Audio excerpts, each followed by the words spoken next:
Hello friends, आप सभी का स्वागत है फिर से हमारे यूट्यूब चैनल पर। तो मैं एक बहुत ही शानदार वीडियो आप लोगों के लिए लेके आया हूँ। ये जो वीडियो होने वाली है ये उन स्टूडेंट के बारे में होने वाली है जो जिनका अभी बोर्ड एग्जाम चलने वाला है। किस बोर्ड के? यूपी बोर्ड के। यानी यूपी बोर्ड के उन सभी छात्रों के लिए होने वाली है जो कि 10th क्लास में पढ़ते हैं, जो कि यूपी बोर्ड से बिलोंग करते हैं। तो ये होने वाली है आपके हिंदी के बारे में, यानी हिंदी का पैटर्न कैसा रहेगा और जितने भी मोस्ट इंपोर्टेंट क्वेश्चन है लगभग इसमें से कितने क्वेश्चन आएंगे जो मेरे द्वारा बताए जाएंगे। जितने क्वेश्चन लगभग मेरा एक्सपीरियंस, यानी मैं बता रहा हूँ, मैं देख रहा हूँ पिछले कई बार से, जब से मैंने भी दिया है अपने टाइम से, या काफ़ी लोगों को बार दे के आते हैं एग्जाम, तो बता दूँ उनका बार बार देख के एक्सपीरियंस करके अपना करके पूरा एनालाइज करके मैं ये वीडियो बनाने जा रहा हूँ। जिसमें से बहुत ही, अगर आप इन क्वेश्चन पेपर को पढ़ रहे हैं 100% श्योर है जो बच्चा वीक भी होगा ना उसके कम से कम 60 प्लस यानी 70 प्लस नंबर इजीली आ जाएंगे। और बिल्कुल बेकार होगा तो मैं उसकी कह नहीं सकता, उस पर लिखना भी नहीं आता होगा ना उसकी तो कोई गारंटी नहीं है। लेकिन जो बच्चा थोड़ा लिखना जानता है या थोड़ा बहुत नॉर्मल लर्निंग पावर है तो इजीली तरीके से वो एग्जाम उसका अच्छा जाने वाला है। यानी उसने पूरी साल कुछ भी मेहनत नहीं की, कुछ नहीं किया, अब सोच रहा है कि हाँ मैं मेरा एग्जाम कैसे होगा, मैं क्या करूँ, भटकता फिर रहा है, किसी बच्चे के पास जा रहा है, भाई मेरा एग्जाम दे दे, 2000 रुपये ले लेना, कैसे भी करके। बहुत सारे बच्चे ऐसे हैं कि भाई बोल रहे हैं कि भाई मेरे से खुदा के पर्सनली उन लोगों ने बोला है कि भाई पैसे ले ले, 2-2 हज़ार रुपये ले ले, 4-4 हज़ार रुपये ले ले कि भाई मेरा एग्जाम दे दे। यानी जितने भी बोर्ड के एग्जाम है भाई मेरे पूरे दे दे, 15,000 ले ले, 20,000 ले ले, पूरे एग्जाम बोर्ड के दे दे। लेकिन आप लोगों को ऐसी गलती नहीं करनी है, कोई भी बच्चा आपको नहीं बैठा रहा है, क्योंकि पकड़ने के बाद यानी बहुत सारी प्रॉब्लम हो जाएगी। यानी आप फंसेंगे तो फंसेंगे, दूसरे को भी लेकर आप साथ में डूबेंगे। अगर आप होगा तो आपकी भी नौकरी जाएगी, दूसरे की भी नौकरी, यानी नौकरी तो नहीं, यानी उसका कैरियर पूरा डूब जाएगा और आपका खुद का भी हो जाएगा। यानी आपको पास थोड़ा बहुत चांस भी होगा ना तो वो आप भी अपने हाथों से खो बैठोगे। तो मैं बता रहा हूँ आप खुद एग्जाम दें। और मैं जो 10th के बच्चों, स्पेशल 10th के बच्चों के लिए बता रहा हूँ, ये पूरा होगा हिंदी के बारे में। जितना हिंदी का जो मॉडल पेपर है उसके पूरे वीडियो को एनालिसिस करके मैं आपको बता रहा हूँ।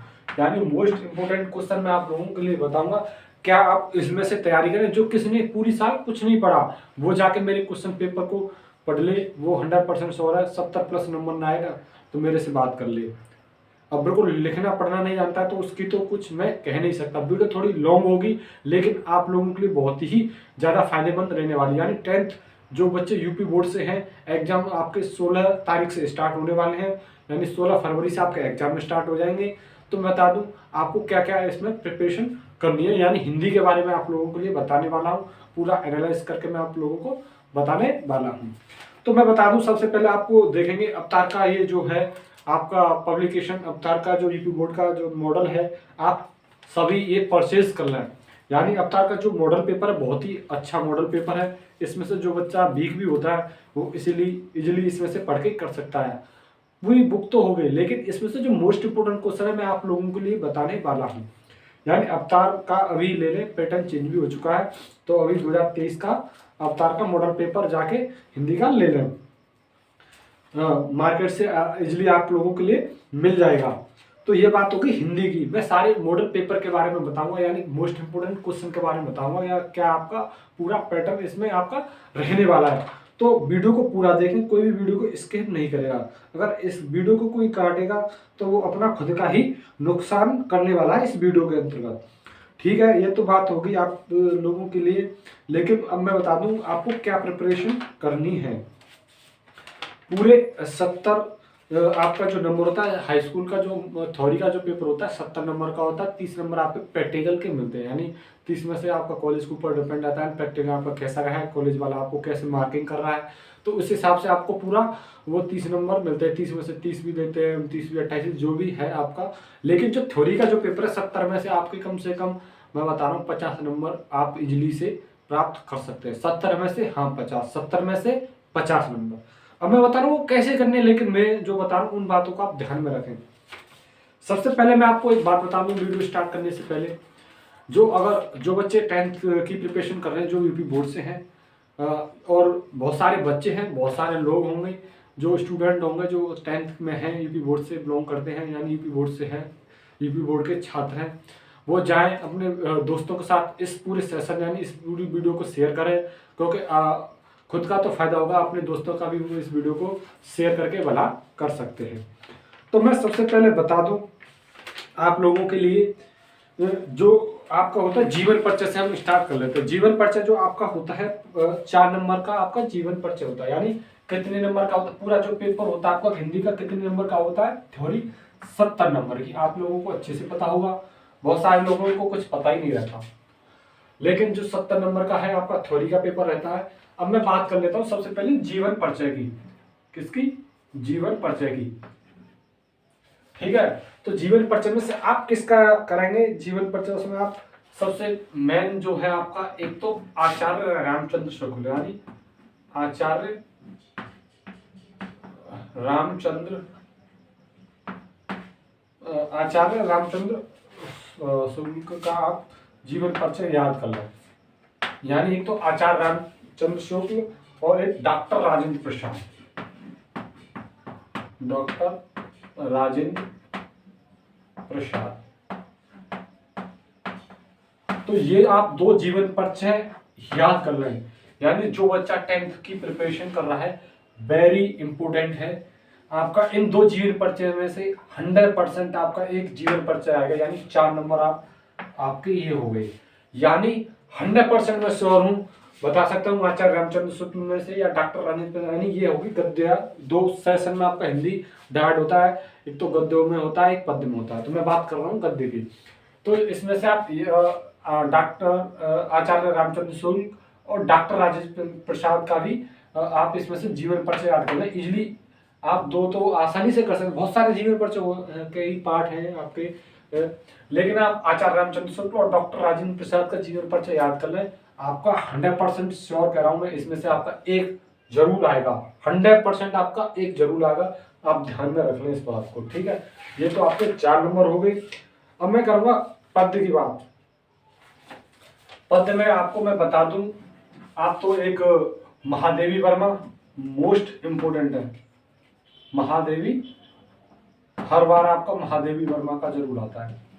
महादेवी वर्मा कवयित्री हैं, और एक बिहारी लाल या आप रस खान का भी बहुत इंपोर्टेंट है। यानी बिहारी महादेवी वर्मा या रस खान, आप एक इसमें से बिहारी लाल का भी करना है। बिहारी लाल, यानी 3 आप ये जीवन परिचय पद में से याद कर लें। 3 में नहीं तो ये 2 तो आपके जो मैंने पहले बताए, इन 2 में से आप कर लें। 100% श्योर कह रहा हूं, इसमें से भी आपका आएगा। ये भी कितने नंबर का है? 4 नंबर का ये भी है। यानी 8 नंबर आप इजली से हो गए। पूरे साल आपने कुछ नहीं किया, घूमते रहे, कुछ नहीं किया। ठीक है, फालतू में ऐसे गली में आवाराओं की तरह घूमते रहे। लेकिन मैं अब थोड़ा वीडियो को फोकस कर लें, पढ़ लें, अपनी पढ़ाई में ध्यान कर लें, तो आप आसानी से पास हो जाएंगे। यानी 4 दिन का टाइम है, 3-4 दिन का टाइम है, आप इजली इस कड़ी को पढ़ के आसानी से आप पास हो सकते हैं। यानी महादेवी वर्मा और रस खान का आप याद कर लें। थोड़ा बच्चा पढ़ने में अच्छा है, बिहारी लाल का भी उसमें, यानी 3 जीवन परिचय याद कर लें। 100% आपका ये आएगा। इनमें से एक 100% आपका आने वाला है, देख लेना। अगर पेपर आ जाए तो आप एनालाइज मेरी वीडियो से करके देख लेना, 100% आएगा। एक होता है आपका क्या, श्लोक। ये तो हो गया 1, 2 और 3। एक होगा श्लोक। श्लोक आता है कोई भी एक संस्कृत का,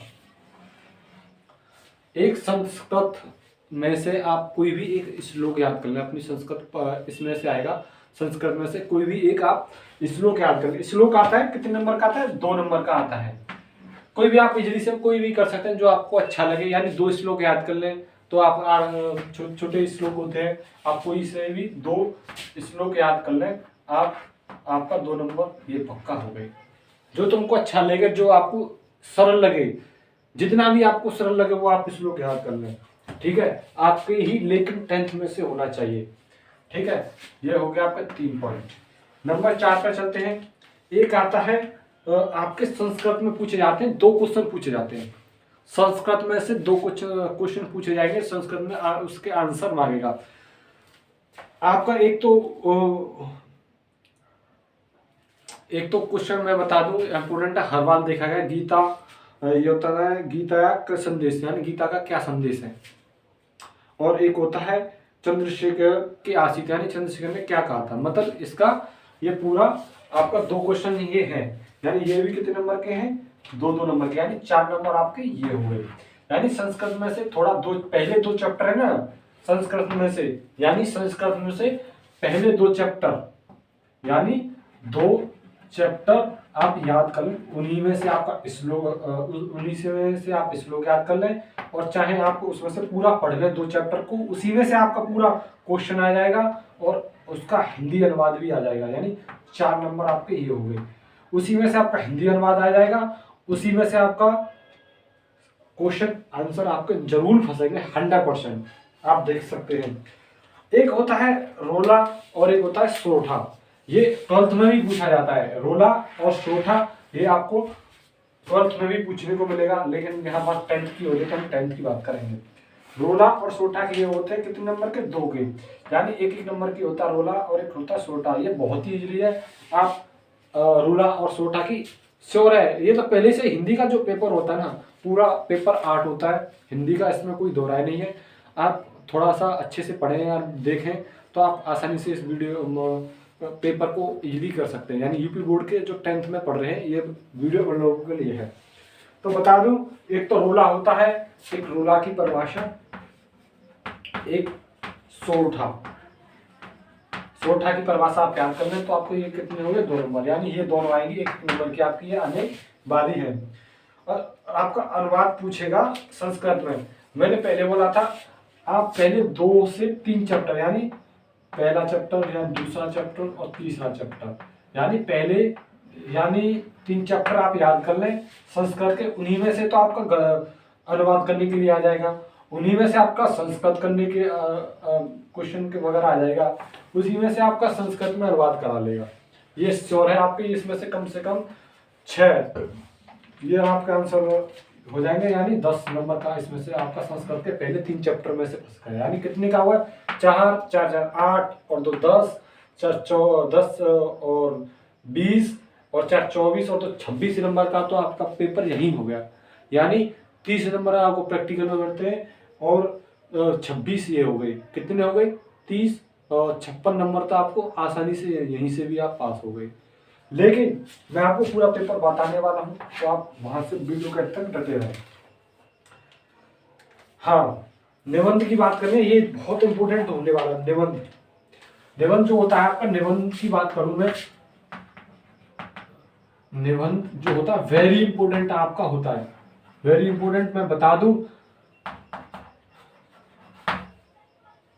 निबंध में आपका कौन सा आपका इंपोर्टेंट रहने वाला है। निबंध का मैं एक सीधा सा फॉर्मूला मैं आपको बता दूं, लिखने का आपको लिखने की स्किल होनी चाहिए। निबंध को यार कोई भी दे दो, पर्यावरण का भी पूछ सकता है, इंपोर्टेंट आजकल पर्यावरण का भी पूछ सकता है, रूस यूक्रेन वार चल रहा है उसमें भी पूछ सकता है, बेरोजगारी पे पूछ सकता है, महंगाई पे पूछ सकता है, विज्ञान एक अभिशाप यानी विज्ञान के बारे में भी आ सकता है। लेकिन मैं आपको इंपोर्टेंट बता देता हूं, आपको एक तो विज्ञान, पर्यावरण और आप कंप्यूटर यानी, और आपका एक और कर लें आप योग, यानी ये 3-4 कर लें। याद नहीं करना है इनको क्या करना है, इनको आपको याद नहीं करना है, इनको आपको क्या करना है, एक स्टोरी की तरह पढ़ना है। अगर आप स्टोरी की तरह पढ़ लेंगे और अपनी लैंग्वेज में कन्वर्ट करा के आप इसको आएंगे ना पूरे पेपर को, जो आपको जो सॉल्वर होगा, सॉरी वो आपका जो कॉपी चेक करेगा एग्जामिनर होगा, वो आपको अच्छे नंबर देगा। यानी ये कितने नंबर का, 5 नंबर का आपका आता है, यानी बहुत बड़ी बात है। आप 5 नंबर आपको बिल्कुल फ्री के मिल रहे हैं। आप वो अपनी ही लैंग्वेज में लिख के आएंगे ना इसमें, तो आपको ज़्यादा नंबर मिलने वाले। आप किताब में रट के जाएंगे ना, थोड़े 2-4 पॉइंट कर लो, आप ये बुक में से याद कर लो, बस आपको लिखने का तरीका होना चाहिए। लिखने का आपको तरीका होगा, आप इसमें अच्छे नंबर कर ले जाएंगे, यानी अच्छे नंबर आप पार कर ले जाएंगे, यानी 5 नंबर का आप इजीली तरीके से कर सकते हैं। लिखने का तरीका मैं आपको बता देता हूँ। जैसे हम बात करें किसके बारे में, पर्यावरण के बारे में। अब पर्यावरण के बारे में जैसे हमने स्टार्ट किया, हम चलो इसमें आ जाता है आपका पर्यावरण के बारे में, आप एक निबंध लिखें। तो हमको कैसे लिखना है, लिखने का मैं आपको तरीका बता दूं। आपको पर्यावरण लिख के एक हेडिंग लिख देनी है, पर्यावरण के बारे में बताना है क्या क्या क्या इसके है वो सिस्टम, पर्यावरण के बारे में बताना है थोड़ा। फिर उसके क्या करना है, लाभ, पर्यावरण के लाभ क्या है, हानि क्या है, और इसके क्या क्या नुकसान हो सकते हैं, आप हेडिंग देख लें थोड़ी बहुत, उसमें से आप इसी तरीके से आप करके आ सकते हैं। तो ये तो होगी निबंध की बात, यानी 5 नंबर आप इसके हो गए निबंध में से। आप अपनी लैंग्वेज में करके आएंगे ना तो सबसे एग्जामिनर का फोकस आप करेगा, यानी आपको अच्छे नंबर नंबर देगा, वो ये बोलेगा बच्चा हाँ वाकई में टैलेंट है, चाहे आप पूरी साल कुछ नहीं किया है लेकिन वह बच्चे में हाँ दम है, बच्चे ने अच्छा मतलब बिल्कुल रट्टा नहीं मारा है, यानी अपनी लैंग्वेज में बिल्कुल लिखा है, अच्छा किया, तो वो आपको अच्छा नंबर अच्छा नंबर देने वाला है। ये तो 5 नंबर आपके ये हो गए।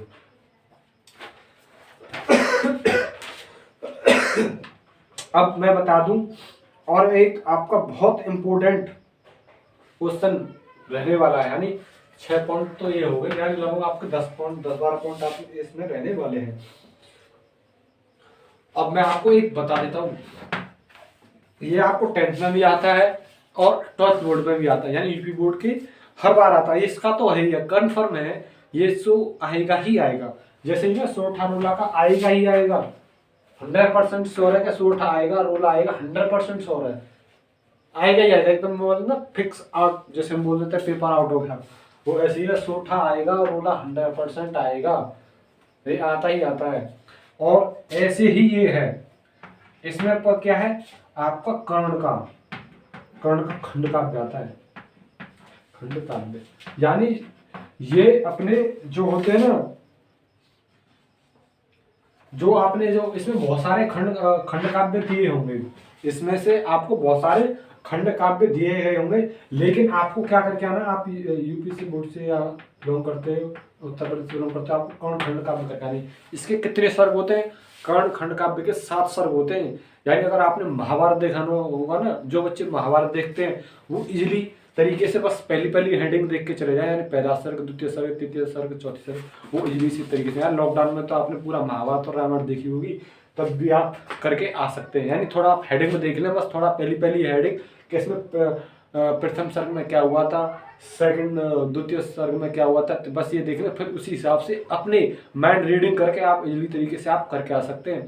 यानी आपने महाभारत तो देखा ही है, उसी के हिसाब से आप करके आए पूरा। मुझे पता है सभी गांव देहात से हैं, इजीली तरीके से सभी ने महाभारत देखा हुआ है, इजीली तरीके से करके आ सकते हैं। यानी ये 5 नंबर आपके होने वाले, बहुत ही इंपॉर्टेंट है। ये कर्ण खंड का 100% आपका आएगा, आपको कर्ण खंड काव्य ही करके आना है, यानी इसमें बहुत सारे खंड काव्य हैं लेकिन आपको कर्ण खंड काव्य करके आना है। यानी कर्ण खंड काव्य में आपका या तो कुछ भी कोई भी सर्ग पूछ सकता है, यानी प्रथम सर्ग भी पूछ सकता है, द्वितीय सर्ग भी पूछ सकता है, चौथा भी, पांचवा भी, छठा, कोई भी, यानी 7 में से एक सर्ग आपको कोई भी एक सर्ग पूछ सकता है।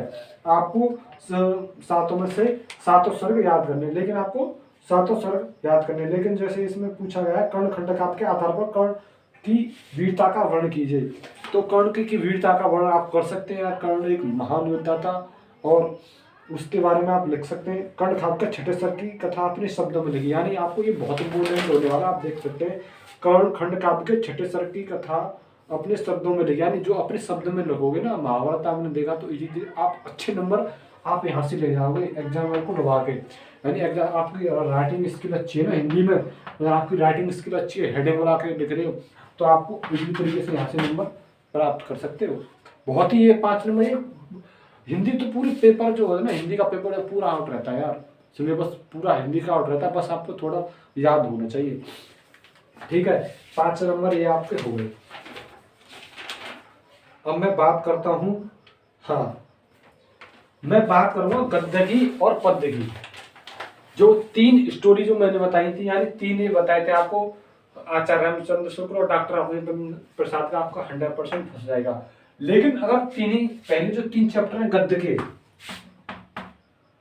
के 3 चैप्टर जो है, पहले 3 चैप्टर जो है, 3 चैप्टर जो है आपके, उसी में से आप क्या करना है आपको, एक मिनट, गद्यांश है ना, गद्यांश यानी तीनों चैप्टर एक तरह आपको स्टोरी की तरह, मैं बार बार क्यों बोल रहा हूँ स्टोरी की तरह, अगर आप स्टोरी की तरह से याद करेंगे ना, याद का आपने देखा होगा गांव में के पहले क्या होता था, दादाजी वगैरह होते थे कहानी सुना के सोते थे, हम जो लोग बच्चे कहानी सुनने के लिए बैठ जाते थे, लेकिन वो क्या होता था कहानी याद रहती थी, लेकिन पढ़ते हैं तो ऐसा क्या होता है कि हम भूल जाते हैं। लेकिन अगर आप स्टोरी की तरह याद करेंगे ना कोई भी चीज़, आप लर्निंग पावर जैसे आप स्टोरी की तरह याद करते कहानी की तरह, तो वो हमें अच्छी तरीके से, मूवी होती है आपको अच्छी तरीके से याद रहती है लेकिन पढ़ाई नहीं होती। ऐसे ही आपको स्टोरी की तरह याद करना है। स्टोरी की तरह याद करेंगे ना, इस 3 चैप्टर आप पहले गद्य में से याद कर ले, उन्हीं में से आपका क्या आ जाएगा, प्रश्न आ जाएंगे।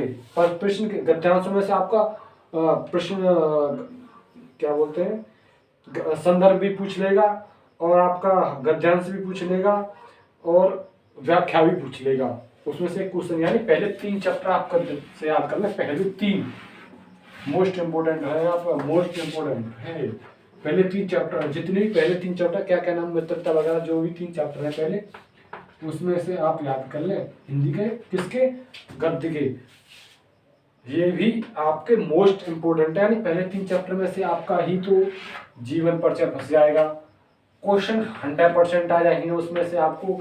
रेखा गद्यांश की रेखा पूछेगा, मतलब आपका गद्यांश संदर्भ वगैरह पूछ लेगा, और व्याख्या भी पूछ लेगा, एक क्वेश्चन भी उसमें से आप पुट अप वो पूछ सकता है। यानी ये कितने नंबर का हो गया, 6 नंबर का ये आपका हो गया सर, यानी बहुत 6 नंबर बहुत होते हैं। ऐसे ही पद्य में पूछेगा, पहले 3 चैप्टर जो होते हैं ना आप वो याद करना है।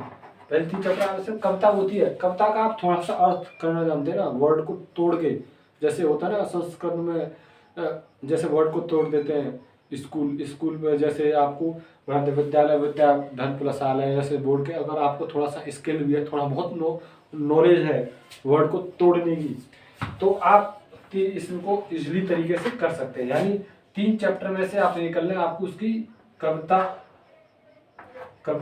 इजली उसका आपका संदर्भ भी लिख सकते हैं, व्याख्या भी लिख सकते हैं, और एक क्वेश्चन पूछेगा उसी से रिलेटेड, तो वो भी आप इजली तरीके से पार कर जाएंगे। वो भी कितने नंबर का होगा आपको मतलब, ये भी 6 नंबर का आपका रहने वाला है, यानी 6 नंबर का इसमें से ये भी आपका आ जाएगा। अब संस्कृत का भी मैंने बताया था,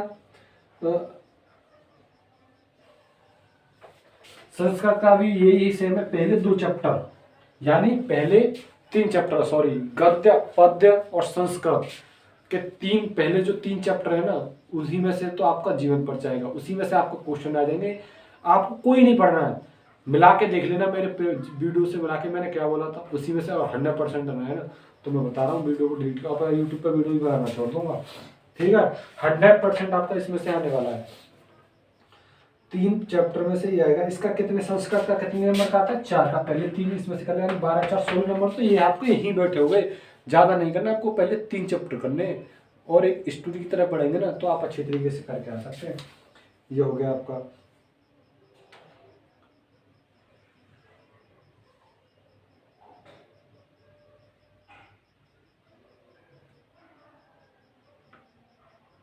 एक आपका हिंदी अनुवाद पूछेगा, क्या पूछेगा, आपका एक हिंदी अनुवाद पूछने वाला है।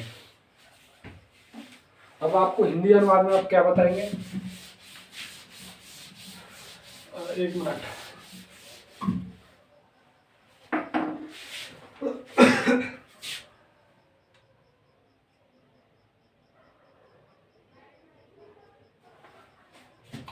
अगर आपको हिंदी अनुवाद नहीं करना आता है तो आप इस 4 नंबर को भूल जाओ।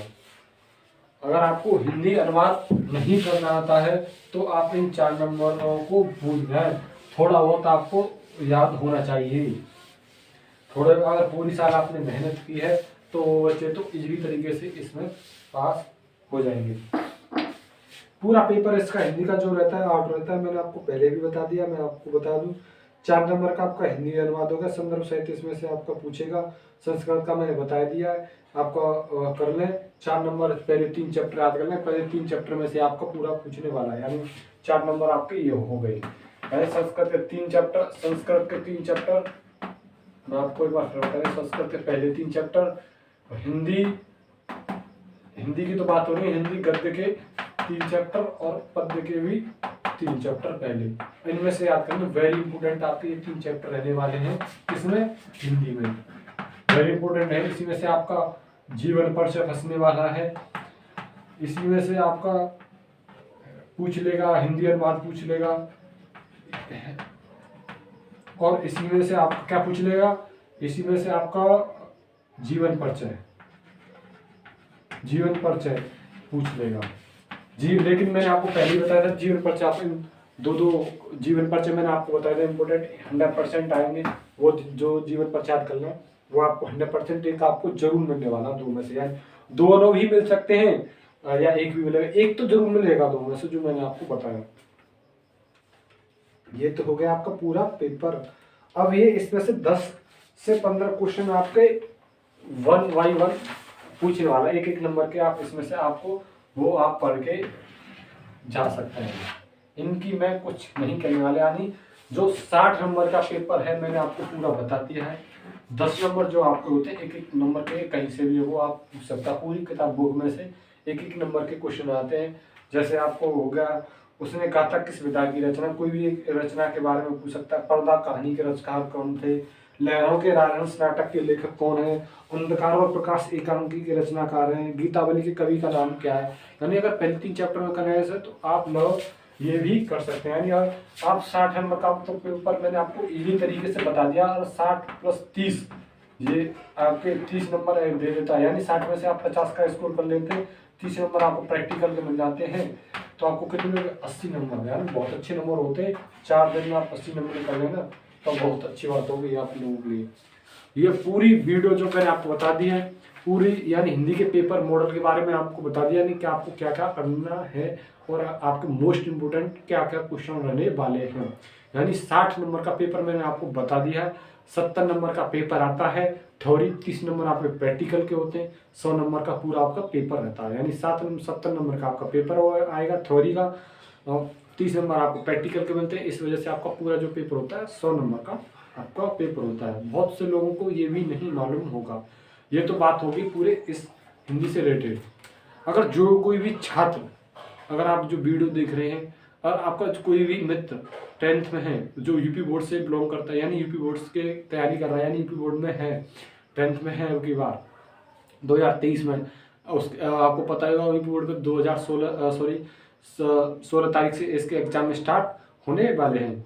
तो आप उस छात्र को, यानी उस स्टूडेंट को, यानी अपने भाई को भी इस वीडियो को शेयर करें, उसका भी इस वीडियो को देखने से बहुत फायदा हो जाएगा। यानी उसने पूरी साल तो मेहनत नहीं की, लेकिन इस वीडियो को देख कर वो कुछ न कुछ हासिल, यानी पास तो हो ही जाएगा, ये मेरा पूरा दावा। चाहे उसने पूरी साल कुछ नहीं किया है, लेकिन वो इस वीडियो को देख ले, वो जो मैंने अपनी वीडियो में बताया है 100% श्योर हूँ कि वो आपको पास तो हो ही जाएगा। यानी फेल तो होगा ही नहीं, फेल का तो कोई मतलब ही नहीं बनता है, यानी पास वो इजीली तरीके से हो जाएगा।